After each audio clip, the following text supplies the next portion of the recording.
Эрхэм үзэгчдээ Frame Podcast-ийн ээлжид танин мэдрэхүн дугаар та бүхэнд хүрэхэд инхүү бэлэн боллоо. За өнөөдөр бид нэгэн сонирхолтой чиглэлийг эхлүүлэхэд инхүү бэлэн болоод хамаг бэлдээд сууж байна. За өнөөдөр надтай хамт өсгөө маань ирсэн байна. За мөн од маань ирсэн байна. За манай хоёр Frame-ийн багийн гишүүдэд та бүхэн аль хэдийн танил болсон баха. За манай өсгөөгийн хувьд бол газар зүүн аялагчдын тухай за Хойд Америк, Антарктид, Арктик, Австрали твийг судалсан аялагчдад дугаараад хийсэн. За мөн одоо сэргэн мандалтын дугаарууд бол үргэлжлээд явж байгаа бол за манай од маань бол ялангуяа эх орны дайн зүүн фронт дээр одоо байлдааны ажиллагаанд хэрхэн өрнө. За мөн одоо бетховны маш сонирхолтой дугаар дээр бас Белградтай маань орсон байгаа. За өнөөдөр бид за сэдвээ нэрлэх гээд нэрлэж чадахгүй байгаа. Тэгэхдээ ерөнхийдөө бол энэ жанраар энэ төрлөөр бас бид хий гэж бодоод байгаа. За юуны өмнө хоёр багийн гишүүндээ минь төргий. Орой мэнд.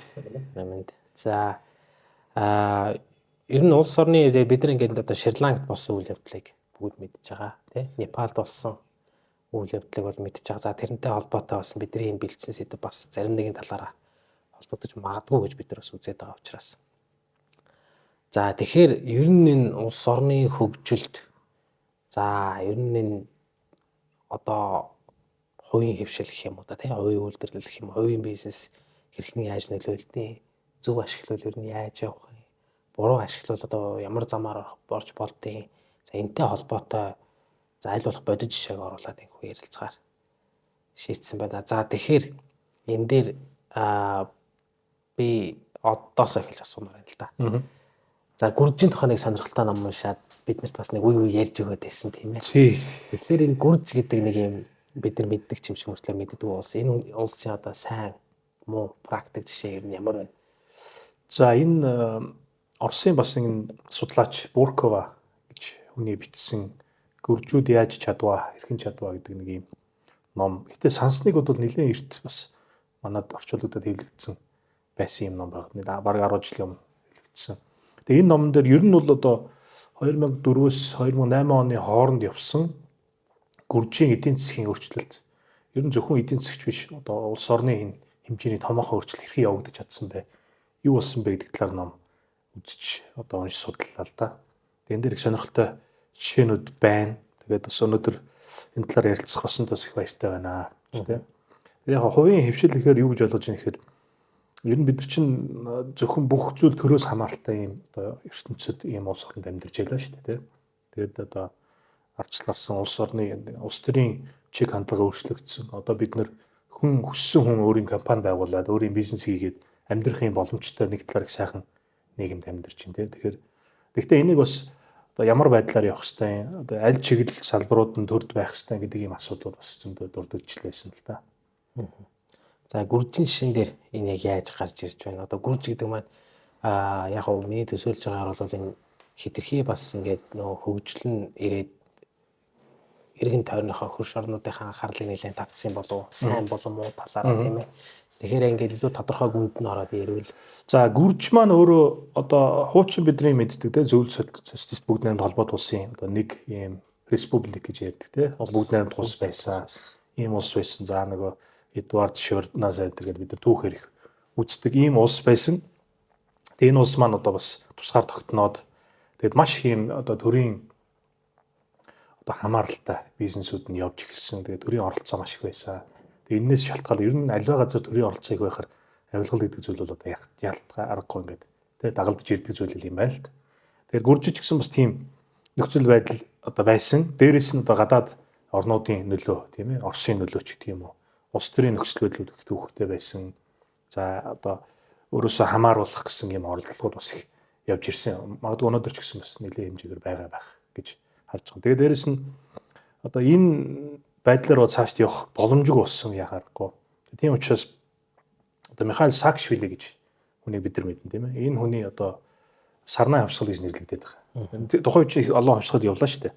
Тэгээд сарнай хувьсгал гэдэг энэ хувьсгалын одоо нөлөөгөөр Михаил Саакашвили гэдэг хүн болон түүний багийнхан энэ төрийн эрхэнд гараад энэ одоо багийн хамгийн түрүүнд анхаарал одоо тавьсан салбар бол яхааргүй эдийн засаг. Тэгээ эдийн засгаа ер нь аврая босгоё гэдэг энэ авилгыг байхгүй болгох гэдэг ийм одоо зорилго тавьж явсан юм байна. Тийм ээ. За одоогоос одоо баг 20 орчим жилийн өмнө гэсэн үг шүү дээ. Бас нэлээд дээр үед болчихж байгаа. Тэгээд одоо жишээлбэл одоо зөвхөн ингээд бизнес хийхин тулд янз бүрийн салбарууд ингээд багцлаад үзэх юм бол 900 гаруй лиценз зөвшөөрөл авдаг байсныг одоо 100 гаруй хүн авах жишээний тийм ээ. Одоо маш их багасгсан. За татваруудыг одоо багасгсан. Чинь татварыг багасгахаар татварын хэмжээ багасгах юм шиг объемор одоо том хэмжээгээр багасгах юм шиг боловч гүржийн жишээлээр харах юм бол татвар харин ч ихссэн тийм ээ. Олон хүмүүс татвар төлдөг болсон гэж энэ номон дээр татвар багаснаар тийм гэж ярьж байгаа. Би сонссноор одоо за би тоо баримт дээр жоохон андуурчиж магадгүй. Гадаадын хөрөнгө оруулалтыг 300 сая орчим доллар байжгаад за тэгэхээр ерөнхийдөө нээлттэй бодлого яваад хувийн хвшлийг илүү чөлөөтэй байлгаж ихснээр бол энэ хэмжээ бол 2 тэрбум долларт хүрсэн гэсэн нэг ийм сонсч. Энд яг юу нөлөөлөв? Энэ за 2003 оны тоо байгаад байгаа. 300 сая гэдэг бол 2003 он буюу яг одоо шинжилэлт хийхдгээс өмнөх тоо. Өмнөх одоо бүтцээр явж явах үеийн тийм ээ эдийн засаг улс орны байдалд бол жилийн гаднаас орж ирж байгаа одоо хөрөнгө оруулалт бол 300 сая байжгаад одоо бол сүүлийн жилүүдэд бол за яг 1.6 1.7 гэсэн нэг юм тоонууд яваад байгаа. Гэтэ дунджаар бол нэг 2 тэрбум долларын орлого жил болгон орлого биш одоо хөрөнгө оруулалт жил болгон орж ирдэг болсон гадны хөрөнгө оруулалт гэж. За энэ маань юунаас хамаарж байгаа гэхээр яа харахгүй нээлттэй байдал тийм ээ. Нээлттэй. Одоо гадаадын хүн энэ улс оронд ирээд бизнес хийгээд маш их амар болсон байна. Заавал одоо аюулгүй шаардлагагүй болсон байна тийм. Аюулгүй байдал талаасаа ч тэр одоо төрийн байгууллагуудтай бас тэгж их харьцаадах шаардлагагүй болсон байна гэж. За энийг одоо бий болгохын тулд ерөөсөө энэ гүржүүд бол энэ алдагдaltaй маш олон юм төрийн үйлдвэрийн газруудыг ховчилсан байна. Нэгдүгээр ховчилсан байна. Хоёрдугаар захим засаглал гэдэг зүйлийг орчсон. Өөрөөр хэлбэл одоо хүнтэй харьцах шаардлагагүйгээр зөвшөөрлөх ч юм уу тий. Одоо манайхаар одоо Монголиаг л бид нар сүүлийн үед их яриад байгаа тийм ээ. Зөвшөөрөл юмнуудыг шууд ингээд одоо public service hall гэж яриад байгаа юм л да. Манайхаар бол одоо нэг цэгийн үйлчлэг юм шиг байна. Тийм байна. Дүнжин гарын тий. Одоо тэгэхээр гүржийн Тбилисийн дүнжин гарын нэг цэгийн үйлчлэгээс хүмүүс одоо шууд үйлчлэг авах жишээ нэ тий. Ингээд эхлэнгүүт хүмүүсийн одоо бизнес хийх идэх нэмэгдэж эхэлж байгаа. Тийм учраас одоо бол гүржийн эдийн засгийн 70 орчим хувь нь бол хувийн секторт шууд хамаарж байна гэж хэлж байна. 100% гэж үзэх юм бол тийм ээ. За мэдээж хэрэг нэг улсад байх хэвээр салбарууд байдаг шүү дээ, стратегийн салбарууд. Тэрнээс бусад нь бол 70% нь одоо яг хувийн хвшилт байна. Тэгээ энэ 70% маань өөрөө гаднаас одоо хөрөнгө оруулалт татах машин таатай орчныг бүрдүүлээд байна гэж. За юун дээр одоо doing business гэж юм индекс байдаг. Индексээр болохоор одоо 2006 оны байдлаар одоо бизнес хийхэд хэр таатай вэ гэдэг юм үзүүлэлт байдаг л да. Тэгэхээр энэ үзүүлэлтээр 112-т орж исэн орон 2012 онд буюу 6хан жилийн дараа 16-д орсон. Өөрөөр хэлбэл одоо хөрөнгө оруулалт хийхэд маш таатай тий. Бизнес хийхэд маш таатай юм орон болж хувирж байгаа. 6хан жилийн дараа. Хөрөнгө оруулахад хамгийн гадаад хөрөнгө оруулагч нарын хамгийн хардаг юм нь улс төрийн тогтвортой байдал гэдэг юм бэл. Ягаад гэвэл нэг төр засаг өөрчлөгдөнгүүт тэрсэн парламентын засаглалтай болоод эхлэнгүүт хууль дүрм өөрчлөгдөх магадлалтай болчдөг. Тэгээ тэрийгээ дагаад нөгөө хөрөнгө оруулсан хөрөнгө нь гацчдаг нөгөө цоожлогч түгжигдчихдэг. Тэгээ тэрнээс л их айдаг юм байлээ. Тэрийг л ерөөсөө байхгүй л болгосон юм байна шүү дээ. Тэгээ миний энэ дээр асуух гэдэг нэг асуулт. Одоо жишээ нь гүржлийн тухай манай од сая ярьлаа л да. Би бас ингээд уншичаад яаж исэн. Яг 2008 онд нөгөө Европын холбоонд ирсэн, НАТОд ирсэн гэдэг нэг бас нэг асуудал үүслээс геополитик талаасаа. Тэн дээр бол Оросууд одоо цэргийн ажиллагаа явуулаад ерөнхийдөө бол Варшав, Брюссел хоёр бол биш Вашингтон, Брюссел хоёр бол хол шүү. Москва бол хажууд чинь байгаа шүү гэдэг бол тун сайн сануулж гисэн шүү. За энэ бол геополитикийн тоглолт. Энэ бол угаасаа байсаарч ирсэн цаашдаач байх. Яг одоо энэ бүх өөрчлөлтүүдийг манай од маань сая ярьлаа л да. Одоо ингээд хөрөнгө оруулалт нэмэгдлээ, тоо баримтууд бол байна. За одоо тэр лицензийг заавал тэр 900, 800, 900 лицензийг цуглуулж ингэж ийснээс одоо 100 лиценз 100 гаруй одоо юу гэдэг зөвшөөрөл авдаг ч гэдэг юм. Одоо ийм үзүүлэлтүүд тоо баримтууд надад зүгээр сонин санагдаад байгаа юм. Яг гүржийн дундаж иргэний амьдралд энэ яг яаж сайнаар тусаж байна. Хамгийн гол нь тийм шүү дээ. Яг бид нар ингээд дээгүүрх гоё юмнуудыг бол яриад байж болно л доо. Одоо тэгж татвар нэмэгдсэн, хасагдсан, за ингэсэн гэдэг. За яг энгийн гүрж хүнд энэ яг яаж нөлөөлж байна тийм. За энэ одоо нөгөө гүрж хэрхэн чадсан бэ гэдэг номон дээр бас нэг сонирхолтой жишээ байгаад байгаа. Тэрний юу гэхээр за би зөвхөн эдийн засаг биш бас нэг өөр ингээд жишээ татах юм бол тэрэн дээр замын цагдаагийн газар гэж Оросоор бол ГАИ гэдэг шүү дээ. Государственный тий одоо замын хяналтын газар гэдэг нэг юм байгууллага яг ийм одоо социалист маягаараа явж исэн. Тэр нь өөрөлдвөл маш их юм татвар авдаг тий.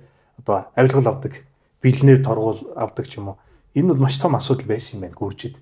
Тэгээ энэ байгууллагыг татан буулгаад одоо цагдаагийн өөрчлөлт гэдэг ийм одоо бас нэг кампэйныг явуулаад тэгээ гүржийн хувьд бол маш юм аюулгүй гэмт хэрэг багтаа юм орон болоход нөлөөсөн зүйл бол бас юм цагдаагийн ийм одоо шинжилэл гэх юм уу ийм зүйлийг явуулсан байгаа юм л да. За хэрвээ та бүхэн санаж ивэл за манад чинь нэг хэсэг нэг дахрын алба гэж явж байгаа тий. Дахар бол одоо Америкаар бол маршлын алба гэж л ойлгоод байгаа шүү дээ. Ерөнхийдөө одоо шүүх хуралд орж байгаа хохирогч нарыг ч юм уу эсвэл одоо хүмүүсийг хамгаалдаг гэх мэт яг цагдаа нарын хийдэггүй юм нарийн нандин ажлуудыг хийдэг юм алба жишээ нь манад байгуулагдал гэх мэтчлэн ингээ манад шинжилтүүд бас явуулж ирсэн. Тэрэн дээр гүржийн жишээг бас харж ирсэн санагдаад байна. Одоо яг санахад те. Тэгэхээр жирийн иргэний амьдралд бол нэгдүгээр энэ улс орны байдал чинь өөрөө их аюулгүй болсон гэдэг нэг зүйл байна. За эдийн засгийн талаас харах юм бол өнөөдөр буюу одоо 20 жилийн дараа харахад те шинжилэлт хийснээс хойш 20 жилийн дараа харахад нэг хүнд ногдох одоо дотоодын нийт бүтээгдэхүүний хэмжээ бол $10,000 гарчлаа гэж хэлж байгаа тий. Хөгжингүү ус болчлоо гэж. $10,000 гэдэг бол бас бага тоо биш байгаад байгаа юм л да тий. За Монголын хувьд бол энэ бол $6,800 гэдэг юм тоо яваад байгаа тий. Гэтэ энэ бол мэдээж хэрэг шууд нөгөө уул уурхай бүтээгдэхүүнүүдийн одоо юу хамаарж байгаа шүү дээ. За би энэ дээр бас нэг сонирхолтой жишээ яг одоо нөгөө халуун сэдэв байгаа Непалыг зүгээр сонирхож үзлээ л дээ. Непалд бол $1,500 гэж байгаа. Гэтэ Непалийн хүн ам бол 30 сая. За гүрж бол манайхтай нэлээд төстэй 3.7 сая гэдэг нэг юм тоо яваад. За тэгэхээр гүрж Монгол хоёрыг жишээ нь харьцуулахад манайхаас хамаагүй илүү байна гэдэг нэг юм тий тоог бол гарч болж байгаа. Цагдаа нар дээр миний санах юм их хэмжээгээр цагдаа нарын тоог цомготгоод цалингийн нэрсэн юмсан гэж ярьдаг юм билээ. Тэгснээр авилгал бүх юм байхгүй болоод цагдаа нар ажиллаа маш чанартай хийж гисэн гэж ярьдаг. За тэгээд бас нөгөө нэг хамгийн том өөрчлөлт маань юу гэхээр 70% хүртлээр одоо хувийн сектор өссөн ба шүү дээ. Одоо эдийн засгт эзлэх хувь тий. Тэгээ энэ маань ямар байдлаар ингэж өсөж ийн гэхээр одоо жишээл би нэг юм гүрж хүн байлаа тий. Тбилисид амьдардаг эсвэл Горид ч юм амьдардаг хүн байлаа гэхэд би нэг кафе нээ гэхэд ерөөсөө нэг 7-оос 2-7 хоногийн дотор нэх боломжтой болчихж байна гэж байна. Тий. Өмнө нь бол одоо хэдэн сар яваад уулзсан төшмөл болгондоо ингээд авилгал өгөөд явдаг байсан бол одоо бол тийм асуудал байна. Тэр хүн болгон бизнес эрхлэх боломжтой. Татвар маш тагтаа болцсон тий. Гаднаас хөрөнгө оруулалт авахд одоо Монголд бол ингэдэг шүү дээ.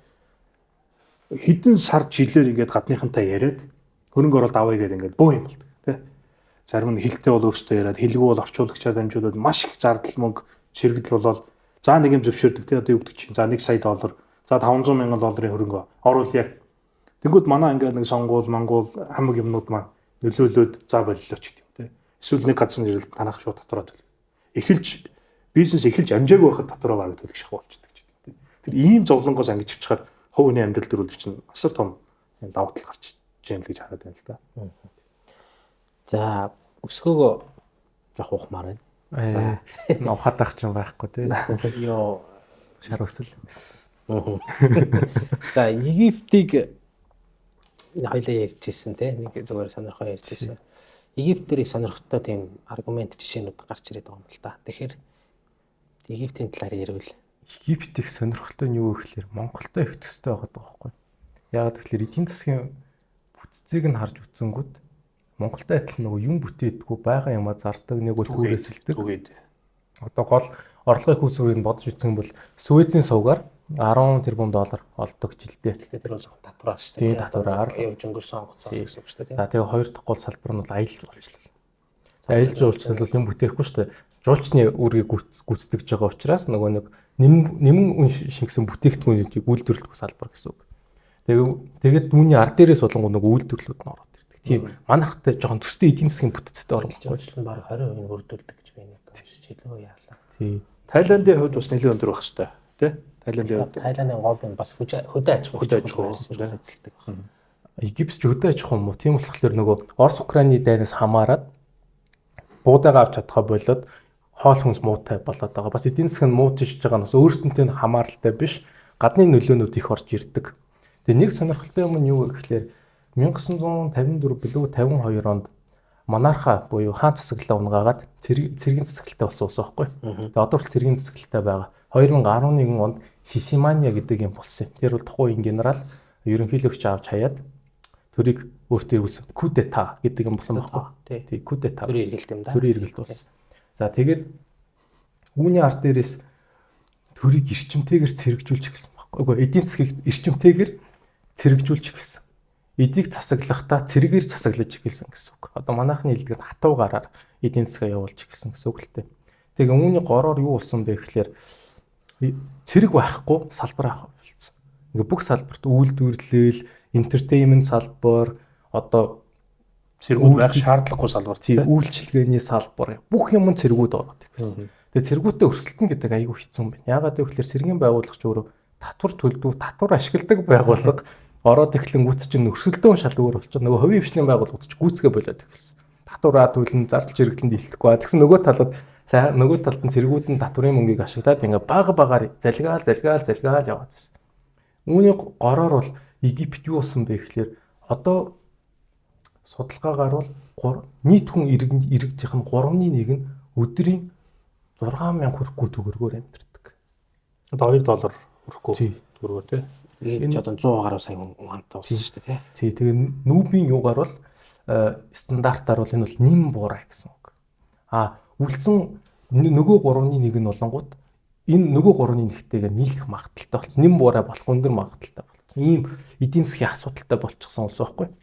Тэгээ үүнийхээ ар дээрээс юу исэн бэ гэхээр 2022 онд за болохоо байлаа гэдэг өнөг СС-ийн төр засагч нь эдийн засгаа чөлөөлж эхэлсэн. Одоохондоо яг үр дүн нь бол төдийлөн сайн гарч ирээг байгаа. Тийм учраас Египет эдийн засаг ийм тийм гэдэг ерөөсөө нэг тийм сенсац мэдээнүүд бол гарахгүй байгаа. Дүгнэхэд харах эрт. Гэхдээ манайхтай адилхан л одоо нэг тийм шинжлэлийг багаар хийж байгаа л гэсэн үг л дээ. Тэгээ энэ хүрээнд юу болсон бэ гэхээр эдийн засгаа эрс чөлөөлсөн. Одоо бид нар бол юу яадаг штэ. Цахилгааны мөнгө, дулааны мөнгө эдрээ тогтмол барьдаг. За тэгээ дээрэс нь валюта бас чадгаараа одоо чангалахыг хичээдэг те 10% дээр байнга байлгахыг хичээдэг. Египет бол шууд бүх юмаа чөлөөлсөн. Юу болсон бэ гингүүд валюта шууд чөлөөлөөд тэгээд инфляц нь бараг 30% гараад тэнгүүд араас нь ус цахилгаан хамаг юмныхаа үнийг бууруулад тэгээд ховчлолыг эхлүүлсэн.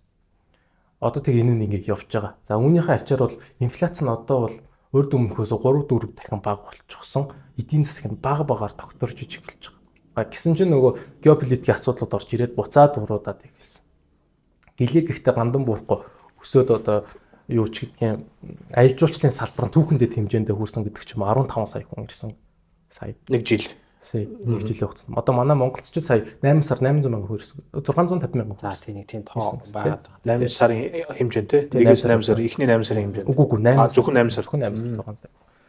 За гэдэг шиг ч юм. Тэгээ эдийн засаг нь ингээ багаар тогтворжоод эхэлж байгаа. Тэгээ энэ дээр энийг нэг бид гэж би анзаараад байгаа юм юу гэхээр шилжилтийн үе ямар хүнд байдаг юм бэ гэдгийг л хараад. Эдийн засгаа чөлөөлөнгүүт юмны үн эрс өсөд эхэлчихдэг. Тэнгүүт чинь яг дунджаас дээш орлоготой ч юм уу айлууд гайгүй өрх айлууд гайгүй өнгөрөөд дундаж орлоготой айлууд шууд цохилтонд ордог.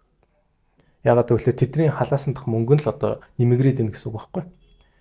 Тэр утгаараа Египтийн ингэж анзаарах нь бол сонирхолтой санагдаад байна. Ягаад гэвэл нэг төрлийн сайн жишээж болох магадaltaй нөгөө талаас муу жишээ болоод байгаа. Ягаад гэвэл хэдий эдийн засгийнх нь одоогийн байдлаар 72%-ийг нь хувийн хвшил эзэлж байгаа ч гэсэн тэр дотор цэргийн байгууллагууд байгаад байгаа байхгүй. Өөрөөр хэлбэл байдалтай. Өөрөөр хэлбэл хагас төвлөрсөн төлөвлөгөөт эдийн засгийн систем одоортол байгаад байгаа. Цэрэгцэн эдийн засагт үүнээсээ болоод одоо тэнцэж 30 сая иргэн бол одоо маш хэцүү амьдарч байгаа.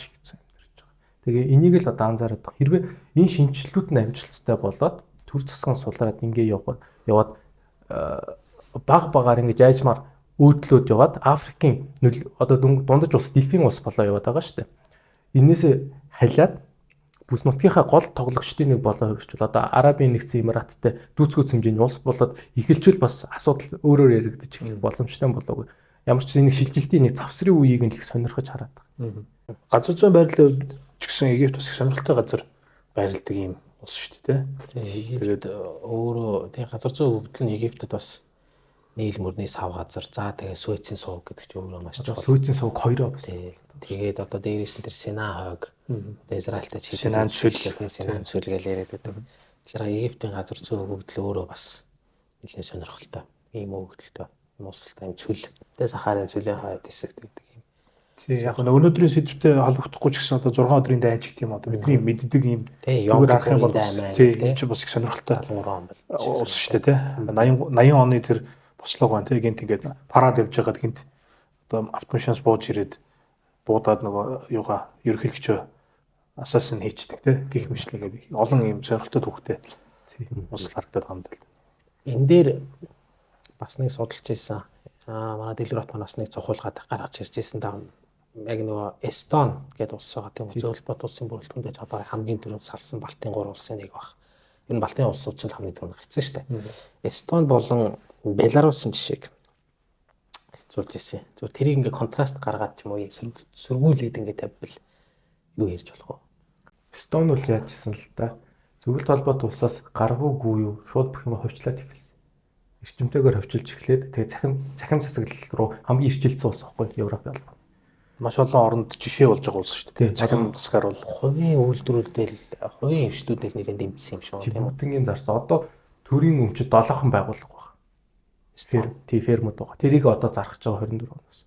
Зараад эхэлсэн байгаа буюу. Одоо ер нь бол төрийн оролцоо бараг байхгүй болж эхэлж байгаа улс. Тэгэнгүүтээ 2011 онд хэд онд үлээ еврог өөрийнхөө үндсэн валютаа болгож аваад тэгээд инфляци тогтворчуулаад авчихсан. Ер нь бол тийм супер улс. Тэнгүүд Беларусь болонгууд ашиг орлого нь юунаас хамааралтай? Оросоос цэвэр хамааралтай болоод эхэлсэн. Ягаад гэвэл гол нэг Оросоос газрын тус их хэмжээгээр авдаг. Тэнгүүд газрын тусны үн хэлбэлцгээс хамаараа. Тэгээд дээрэс нь Оросын засгийн газрын одоо шийдвэр гэдэг ч юм уу нөлөөнөөс хамаарат эдийн засаг нь ингээ хэлбэлцэлд ороод байдаг. Одоо бол эдийн засаг нь стагнацд буюу нөгөө зогсон байдалд шилжчихсэн ус байгаа. Тэгээд тийм ч бас өндөр биш. Европын орнууд дундаа хамгийн хямдхан улсд ч ордог. Хамгийн төсөв багт одоо тийш аялахад бол хамгийн хямдхан улс гэж. хамгийн тааламжтай. Тий. Өртгөн. Аюулгүй байдал бол өөр асуудал. Аюулгүй байдал өөр асуудал. Одоо бага мөнгөөр аялмаар байл. Беларусь руу, Европ руу аялмаар нь гэхдээ мөнгө авахгүй Беларусь руу явдаг. Ер нь бол тийм болцсон улс. Одоо Минск, Москва гэдэг нэг юм за одоо хуучнаар бол одоо тий нэг юм хойг үсээд нь шүү дээ. Ерөнхийдөө бол бас нэг юм нэг сонирхолтой мос төрлийн өнцөг гарч ирээд байгаа шиг байна. Сүүлийн одоо Украины дайнч тийм юм төслөдлөг харж байхад бол Беларусь бол яа харахгүй одоо Оростой нэг юм тий одоо хөлөг дээр гарчлаа гэж харагдаад. Гэхдээ бас нөгөө талаас Беларусь Орос хоёрын соёл нь айгүй ойрхон байна. Хэл нь маш ойрхон. Орос Беларусь дээр очиод орсоор ярихад бол бараг ойлгоно. Бараг ч гэж юу нэг Гэтэл Эстон бол тийм биш шүү дээ. Эстон ч шал өөр, Украин, Болгар өөр, Серб өөр бүгдээ Латв, Литв бол бас өөр. Хэдий юу ч гэсэн Кирилл Мефодигийн кириллицыг ашигладаг. Тэгээд юу хэл байсан ч гэсэн слав хэлнүүд ч гэсэн ер нь соёлын нэлээд өөр шүү дээ. Энэ дээр яг Латв, Литв, Эстон өөрсдөө энэ Балтийн орнууд өөрсдөө бас Европын за одоо хөгжиж байгаа Азийн за зарим Өмнөд Америкийн ч юм улсуудын айгуу тод хөгжлийн жишээ болоод байх шиг байна л та. Одоо шинэ захим засаглалч гэдэг юм бүх юмыг захимжуулаад. Манайх чинь захимжилтаа Эстоноос жишгээ авч захимжуулсан шүү дээ. Яг одоо санаачлал нь бол тэгж ихсэн байдаг. Эстон руу эрдэмтдээ явуулж юу яс судалгааг хийлгүүлж эхэлсэн байдаг шүү дээ. Эстон ч өөрөө бас айгүй олон юм стартапууд дижитал тийм стартапууд гарсан газар шүү дээ. Маш тэргээр алдартай юм газар байгаад байгаа. Яг ингээ хараад байхад одоо би Венесуэлийн жишээ байна, за Боливийн жишээ гээл, за бид нар Грекийн жишээг мэднэ. Ингээ хараад байхад ер нь төрийн оролцоо бага байгаад аль болох хувийн хвшлийг өөрөөр нь ингээ зах зээлийнхэн жамаарч гэх юм одоо тийм.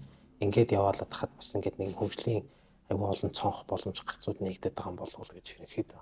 За уншаа судалж байгаа тэгж л харагдаж байна л да тийм ээ. Одоо нөгөө хуучин эдийн засгийн философийн номнуудаар бол нөгөө сторийн философийн номнуудаар бол нөгөө Адамсын юу гоо штэ.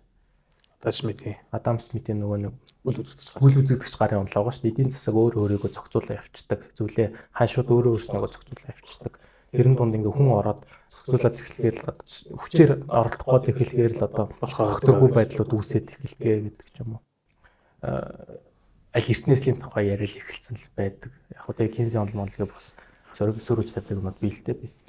Энэ юун дээр одоо сая дөнгөж одоо 2 хоног юм Непалд маш том үйл явдал боллоо шүү дээ. Төрийн ордон шатгачлаа. За тэгээ сайдуудтай ингээд тэмцэж байгаа гэдэг. Бид нар ингээд мэдээгээр байнга үзээд явж байгаа. Непал ч нь өөрөө 30 сая хүн амтай. Тэгээд нэг хүнд ногдох орлого нь одоо жилийн тий $1500 бас л жоох. Маш бага тий маш ядууралтай юм уус. Энэ дэр манайхтай бас нэг төстэй юм харагдсан л да. Нөгөө нэг яа харахгүй одоо нөгөө авилгал хит хөгжсөн учраас те сайдууд нэг юм тусдаа кастинг давхраг үүссэн. Тэгээд тэд нар ингээд дарга нарын каст үз. тэгээд дарга нарын каст үүссэн, бүлэг үүссэн. Тэгээд флекстэй гэдэг нэг сошиал медиа дээр флекстэй. Тэгээд ард түмний ингээд ургууг хөргсөн гэдэг яг нэгдүгээр шалтгаан байна. Хоёрдугаар шалтгаан бол ялч эдийн засгийн шалтгаан байгаад байгаа юм л да. Тэгээд одоо энэ орны чинь 20-30% гэж байна жилийн орлогын гаднаас говьлгаар орж ирдэг мөнгө гэж. Энэ бас манайтай айгуу төстэй санагдсан. Одоо юу гэдэг чинь манайх нэг солонгос явал ажил хийгээл мөнгө явуулдаг шүү дээ. Сарда $1000 гэдэг шиг те. Тэгэхээр маш олон хүмүүс бас гадагшаа гарч ингэж явуулдаг. Тэгэхээр эн чинь бас хэлбэлцтэй зүйл байхгүй те. Хэрвээ яг хуу баригдуул яг хуу те. Хараад ажиллаж байгаа юм эрсдэл өндөртэй гэдэг ч юм уу. Дээрээс нь одоо маш олон салбарт юм төрийн оролцоо ихтэй. Бас л нөгөө нэг авилгал ихтэй. Ямар санда одоо төрийнх нь Nepal Airlines гэж компани нь шинэ онгоц авч чадахгүй байна гэдэг мэдээ гарахад тий. Одоо тийм хэмжээнд одоо хүрсэн байна гэж. Гэсэн ярина нөгөө талаа энэ дарга нарын каст нь үсээд идэг. Тийм ч юм тий. Дарга нарын анги үсгэр хичээлтэй.